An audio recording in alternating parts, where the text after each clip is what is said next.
When I first saw the video of Jacob Blake talking from his hospital bed, I cried. Then I watched it again. Then I cried again and watched it again and watched and cried until finally it registered what I was seeing. Then I reached up high and I grabbed out of thin air the only proper way I know to acknowledge works of true magic. The thing I do when my Jaja points out that I am made of the fabric of the center of the universe. I used a quote from Harry Potter. Jacob Blake, the boy who lived, and no sooner than I punched my fists in the air in triumph did the words exit my mouth and knock me in the face. The context. Jacob Blake, the boy who lived. Picture it. 1960 or 2020, pick a year, they're pretty much the same thing. Anyway, a white man stands a great distance from a black man, commanding him to do his will. "Come here, boy," he says. "I got something I want you to do." And the black man, valuing himself not only as a man, but a human being, says no, turns around and walks away.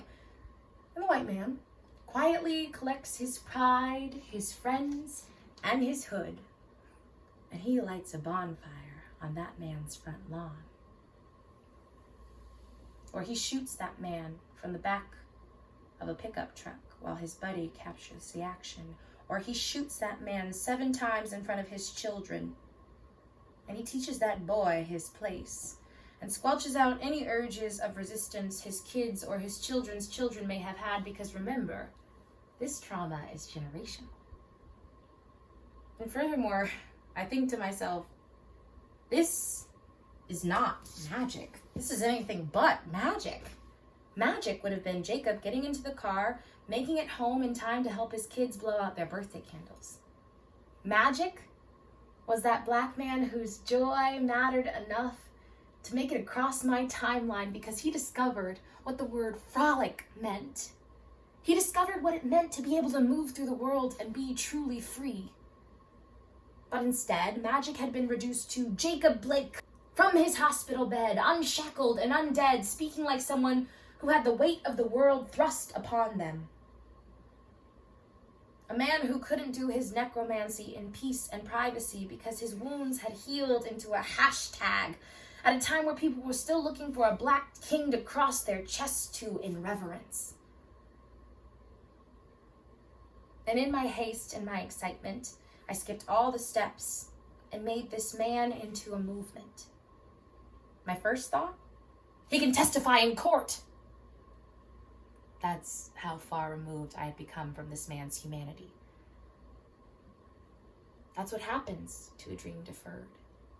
It explodes forward onto everything in its path.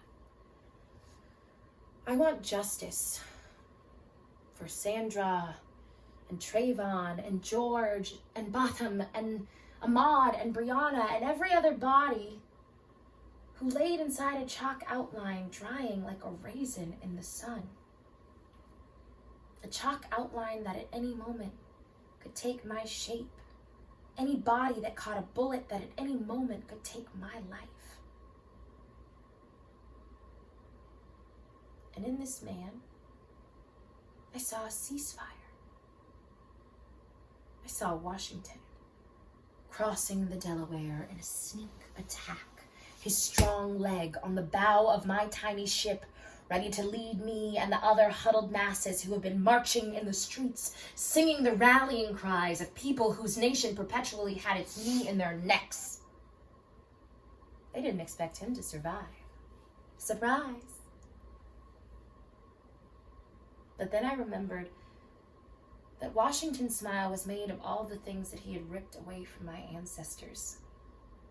That the country he built had stolen this man's ability to put his leg up on the bow of my ship in its bloodthirsty haste to add another ancestral body to our council.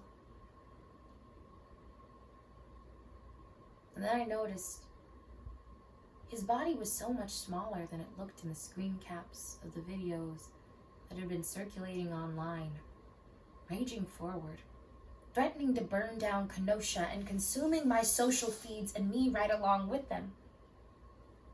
It really burns me up how easy it is to access black pain. I realized that this man was not a star, or a titan. My second thought, this man needs me to row him across the river to the promised land. So I packed myself in the hull of that ship and I rowed, slave to the narrative that this load was squarely on my back, and the responsibility to take this man and the weight of what he had become across the river fell solely to me. I gotta cross that river Jordan. I gotta cross it for myself. So nobody here can cross that for me. I gotta cross it for myself.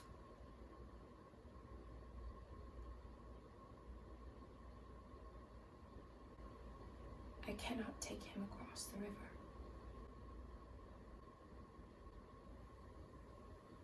And suddenly, I am stuck between the earth and the underworld. And I call out to a goddess of another pantheon, my Orisha, sweet Oshun, the one who flows through me like river waters, who through all of us grows movements and births lovers like me who want nothing more than to heal this man at the drop of a video. And I take down my plants, and I turn on the faucet of my kitchen sink, and I fill my cup with intention, and I pour out to her, and I beg her to make sense of what I can do for this man who does not belong to me. And she whispers in my ears what his sister had yelled into microphone as I am my brother's keeper. And it rings in my ears as I voyage to India on the lilt of the sweet language left over in Miss Ari's voice. Continue to breathe, continue to breathe in times like these. That's what your heart is for. And suddenly, for the first time, I hear my heart beating. I feel my blood moving through my veins. It is the blood of my ancestors.